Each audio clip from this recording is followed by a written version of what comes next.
The mask must be pulled off regarding what the war against Israel is really about. This is not about territory. If it were, the conflict would have been settled a long time ago. This is not about the government of Israel or Israeli policies. If it were, the war would have ended long ago. It does not matter if the government of Israel is right-wing, left-wing, dovish, or hawkish. The governments of Israel have been all of those things. This is not about occupation. If it were, there would have been no war against Israel and the Jews when Arab states, not Israel, were in possession of East Jerusalem, Gaza, and the entire West Bank.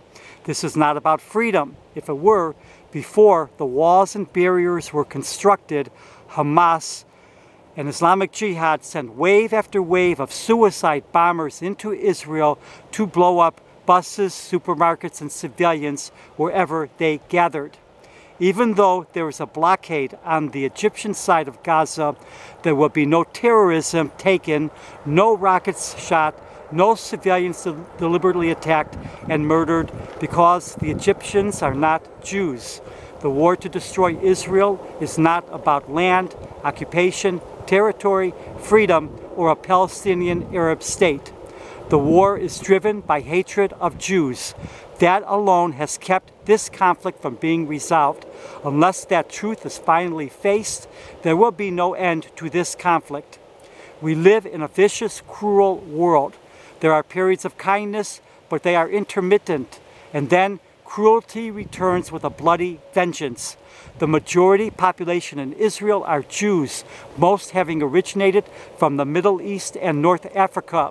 Jews have often faced persecution as a minority population in a world where majorities are often not only intolerant, but ruthless against minorities that do not follow the religions of the majority. There are exceptions, but they are few. If Israel returned to the 1967 borders, the war would continue, same as it did in 1967 and before.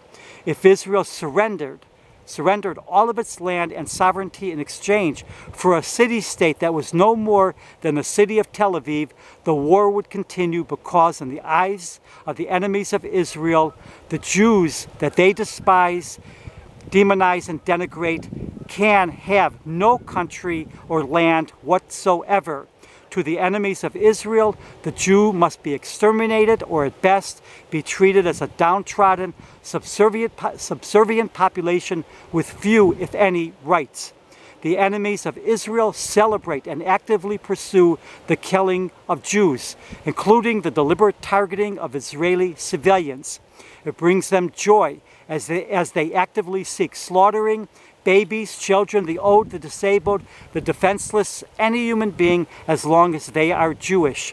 Hitler made it known early on that he despised Jews and wanted them slaughtered. Millions of people gladly followed Hitler out of the same demented, demonic hatred for Jews that drives millions of people today to pursue genocide against the Jews. Hitler and his many allies raped, murdered, tortured, conducted hideous, painful medical experiments on millions of Jews for no other reason than that they were Jews. The continuous effort to destroy Israel and kill Israelis has everything to do with the hatred of Jews.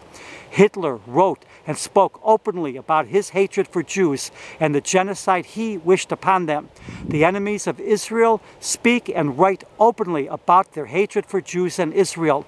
They openly demonize Israel and Jews, often with the help of mainstream medias that provide them with a platform. The enemies of Israel make it clear in their words, in their speech, and in their actions that they want to kill Jews and destroy Israel.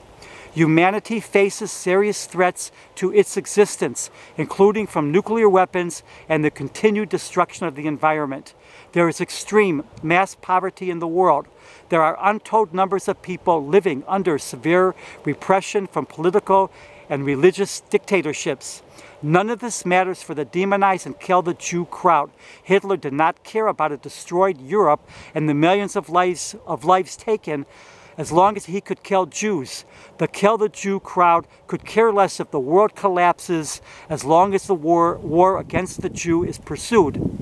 What will the future bring? Addressing once and for all the serious environmental problems that threatens human existence, or going after the Jew? Addressing once and for all the nuclear threat that threatens almost all of life on earth, or going after the Jew? Bringing an end to mass poverty and the terrible oppression that millions live under, or going after the Jew? It is clear what path is being chosen, and it does not bode well for all of humanity. Now, there is a new and disgraceful chapter in harming and killing people in Israel for no other reason than that they are Jews.